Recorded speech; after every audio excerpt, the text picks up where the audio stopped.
ഈ വർഷം റിലീസായി ഗംഭീര വിജയം നേടിയിട്ടുള്ള 3 സിനിമകൾക്ക് കോമൺ ആയിട്ടുള്ള ഒരു ഫാക്റ്റ് ഉണ്ട്. ഈ 3 സിനിമകളിലെയും നായക നടന്മാർ ഈ സിനിമകളിലെ കഥാപാത്രങ്ങൾക്ക് വേണ്ടിയിട്ട് അതിശയിപ്പിക്കുന്ന ബോഡി ട്രാൻസ്ഫോർമേഷൻ ആണ് നടത്തിയിരിക്കുന്നത്. ഇവയിൽ ഏറ്റവും എടുത്തു പറയേണ്ടത് ആടുജീവിതം എന്ന സിനിമയ്ക്ക് വേണ്ടിയിട്ട് പൃഥ്വിരാജ് നടത്തിയിട്ടുള്ള ബോഡി ട്രാൻസ്ഫോർമേഷൻ ആണ്.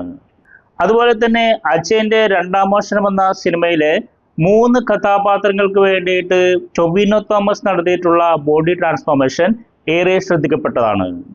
ഇപ്പോഴിതാ തിയേറ്ററുകളിൽ തരംഗം സൃഷ്ടിച്ചുകൊണ്ടിരിക്കുന്ന മാർക്കോ എന്ന സിനിമയ്ക്ക് വേണ്ടിയിട്ട് ഉണ്ണിമുകുന്ദൻ നടത്തിയിട്ടുള്ള ബോഡി ട്രാൻസ്ഫോർമേഷൻ. അപ്പൊ ഈ 3 നടന്മാരുടെയും ഈ സിനിമകൾക്ക് വേണ്ടിയിട്ടുള്ള ഡെഡിക്കേഷന്റെ റിസൾട്ടായിട്ട് ഈ 3 സിനിമകളും ഗംഭീരമായിട്ടുള്ള വിജയമാണ് ബോക്സ് ഓഫീസിൽ ഉണ്ടാക്കിയിരിക്കുന്നത്.